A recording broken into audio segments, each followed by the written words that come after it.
We're living in a time where people's attention spans are incredibly small.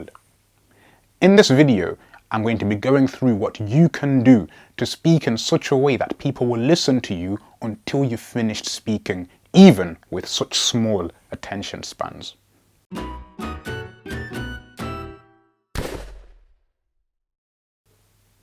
In this series of videos, we have been going through the book Talk Like TED, where we have been breaking down the public speaking secrets of the world's best speakers. In this video, we're going through Chapter 7, Stick to the 18-minute rule. Let's face it, listening can be exhausting. In fact, it can be downright draining, depending on who we're listening to. That's because as we're listening to information, something happens called cognitive backlog. This is when we take in so much information to the point where we literally cannot take in any more. If you've ever sat through a 1-hour lecture, you will know exactly what I'm talking about. The shorter the presentation, the less cognitive backlog. The longer the presentation, the more. So what the guys at TED have done is they've sat down and they've come to the conclusion that 18 minutes is the optimum time for a person to listen to a presentation, to remain engaged and not get bored. I recommend that if you have to give a presentation, you also stick to the 18-minute rule. What if you have to speak for longer than 18 minutes?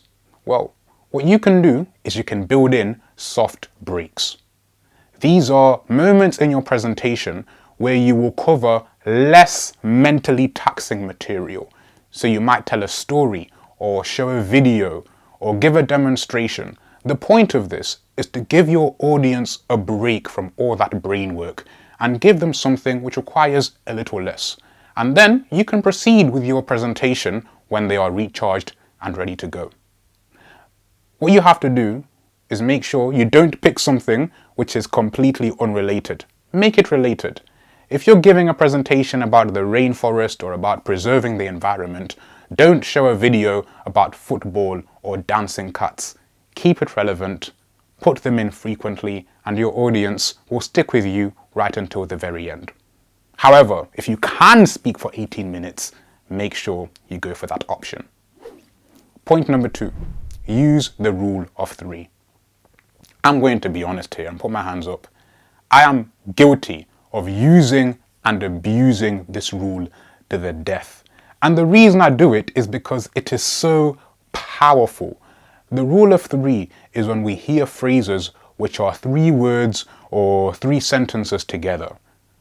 It's everywhere. I'll give you some examples. Snap, crackle, pop. Stop, look, listen. The good, the bad, the ugly. Life, liberty, and the pursuit of happiness. Everywhere. And the reason that it's everywhere is because it's so easy to remember. It's so pleasing to the ear. It's so catchy. Imagine if I said to you, I came, I saw. It's awkward, isn't it? I have to finish it. It feels as though something horrible has happened if I just leave it hanging there. So I'll finish it. I came, I saw, I conquered. For those of you who have OCD. That's not just good for, using in phrases. You can also use that on the bigger scale for the structure of your presentation. Top tip, when you are about to give a presentation about anything, don't go through everything you know. No, identify 3 specific points, and then when you stand up to speak, say, I'm going to be going through 3 points about how you can do whatever it may be. It may be 3 tips for losing weight or 3 strategies for making money in a year. What this will do is it will keep your audience curious. The moment they hear that, they're going to be thinking to themselves, oh, what are these 3 ways to make money in a year? Or what are these 3 ways to lose weight? But more importantly, once they leave the presentation, it will be much easier for them to remember these 3 points because you've made use of the magical rule of 3.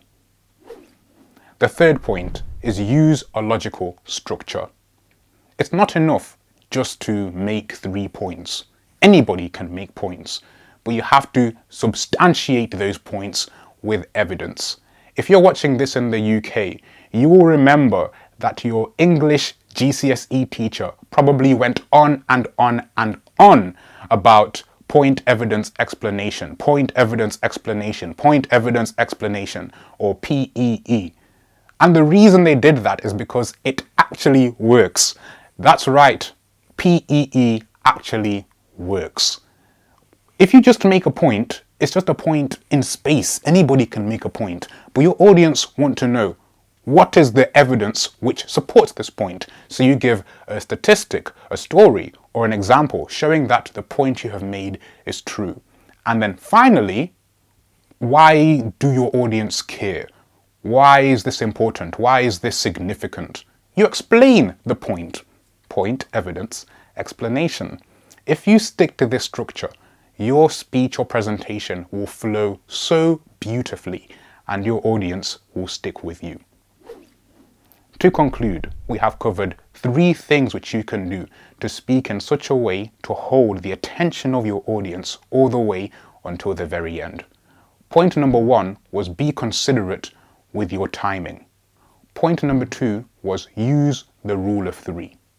And point number 3 was stick to a clear, logical structure.